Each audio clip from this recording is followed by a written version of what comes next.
लीजिए सुनिए सूर्यकांत त्रिपाठी निराला के लिखे उपन्यास चोटी की पकड़ का भाग 10 मेरी यानी समीर गोस्वामी की आवाज में। पहले दिन मुन्ना ने सिपाही की आंख बचाकर जमादार को आने की सूचना दी और आड़ में जहां बातचीत की थी रास्ता छोड़कर उसी तरफ चली। जमादार ड्योढ़ी में कुर्सी पर बैठे थे। सिपाही खजाने के पास पहरे पर खड़ा था। सुबह का वक्त, सूरज की मीठी किरणें शबनम के फर्श पर जोत का समंदर लहरा रही थी। नीचे से पत्तियों की हरियाली अपना रंग उभारती हुई, रंगीन फूल झूमते हुए मुन्ना सूरज की तरफ रुख किए हुए खड़ी रही। जमादार गए, हाथ जोड़कर कहा, रानी जी जय हो। मुस्कुराती हुई मुन्ना चल दी। पहले पहरेदार को पार किया, दूसरे को किया, तीसरे को देखकर रुकी। दूसरी मंजिल पर वहां एकांत था। पहरेदार भी खासा पट्ठा पठान, नाम भी रुस्तम। ये पहरा बुआ के वास के पास लगता था। कुछ आगे पिछवाड़े वाला जीना, हमेशा थोड़ा प्रकाश। अंदर महल की कितनी ही दालानें दूसरे दूसरे महलों से उस जीने की तरफ गई थी।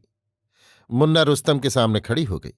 रुस्तम कुछ देर तक खड़ा हुआ देखता रहा, फिर पूछा, क्या है? तुम्हारा नाम क्या है? मुन्ना ने पूछा। रुस्तम, मैं रानी जी के पास से आती हूं, तुम्हें मालूम है? हाँ। तुम तरक्की चाहते हो? इसी के लिए नौकरी करता हूं। मेरी बात मानो, रानी जी का काम करो। कौन सी तरक्की चाहते हो? जमादारी। बात को मालूम होगा, ये बात किसी से कहना मत। कहो नहीं कहूंगा। नहीं कहूंगा। ये जमादार कैसा आदमी है? अच्छा अच्छा आदमी है तो क्या जमादारी करोगे? कहो बुरा है। हमारा अफसर।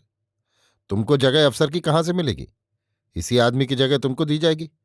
समझकर कहो, चाहिए या नहीं? चाहिए। आवाज गिर गई। मुन्ना एक कदम बढ़ी, कहा, कहो रानी जी से कुल बातें कहीं जाए।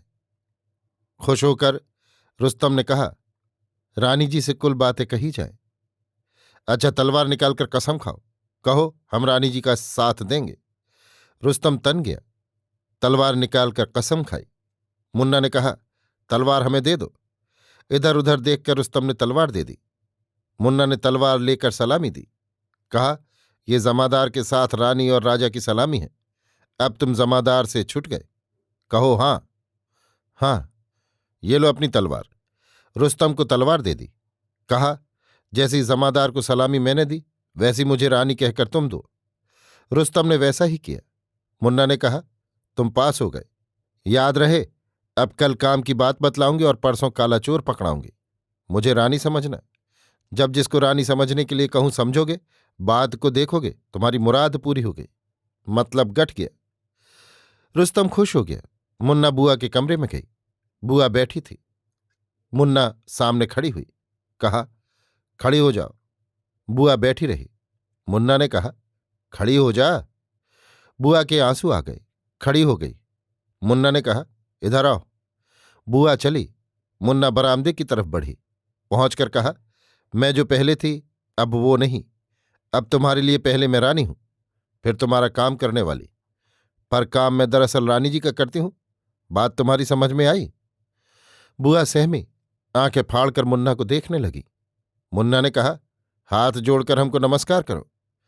बुआ की त्योरियां चढ़ीं। मुन्ना ने कहा, नमस्कार करो नहीं तो सिपाही बुलाऊंगी। बुआ ने कहा, हमारे भतीजे को बुला दो, हम घर चले जाएंगे। मुन्ना ने मुस्कुराकर कहा, तुम्हारा भतीजा राजा का दामाद है, अपनी स्त्री से सुन चुका है, समझ गया है राजा का क्या सम्मान है। गांठ बांधो, वो तुमसे नहीं मिल सकता। जाना चाहती हो तो तभी जा पाओगी जब रानी को सम्मान मिल जाएगा। तुमने सिखाने पर भी बात नहीं मानी। दासी का तुमने अपमान कराया, तुमको नहीं मालूम? हाथ जोड़ो, हम रानी हैं। बुआ फिर भी खामोश रही। मुन्ना ने कहा, ये काम हम तुमसे ले लेंगे। हाथ जोड़ो नहीं तो सिपाही बुलाएंगे। वो जबरदस्ती जोड़ाएगा। बुआ ने हथेलियां जोड़ी। मुन्ना ने कहा, सिर से लगाओ। बुआ ने सिर से लगाई। मुन्ना ने कहा, 2 दफे और। बुआ ने 2 दफे और प्रणाम किया और वहीं गिर गई। मुन्ना दासी का काम करने लगी। पानी ले आई, मुंह में छींटे लगाए, फिर पंखा झलती रही। एक अरसे के बाद बुआ होश में आई। लाज और नफरत से आंखें न मिला सकी। मुन्ना ने कहा, तुम्हारी मौसी को समझाया जा चुका है, वे बैठी हैं। तुम इतना समझो कि तुम्हारी निगाह से हम जितने छोटे हैं, रानी की निगाह से तुम और छोटी हो। जब तक राह पर नहीं आती, रानी तुम्हारा पीछा नहीं छोड़ेगी। कहो, रानी जैसा जैसा कहेंगी करना मंजूर? बेदम होकर बुआ ने कहा, मंजूर है। तुमको 3 रोज तक किसी तरह प्रणाम करना होगा। अगर इनकार किया तो सख्ती होगी। लाचार होकर बुआ ने स्वीकार किया। मुन्ना ने कहा, दूसरे दिन तुमको सखी की तरह बागीचा दिखाने ले जाएंगे। तुमने देखा है, पर तुमको बागीचे के पेड़ों के नाम नहीं मालूम। बाद को एक साथ नहाएंगे। तीसरे दिन क्या होगा, ये तुमसे बागीचे में कहेंगे। जब हमारी तुम्हारी पटरी बैठ जाएगी, तभी तुम्हें मालूम होगा असलियत क्या है। तुम्हारी दासी अब चुन्नी है, वो आती होगी।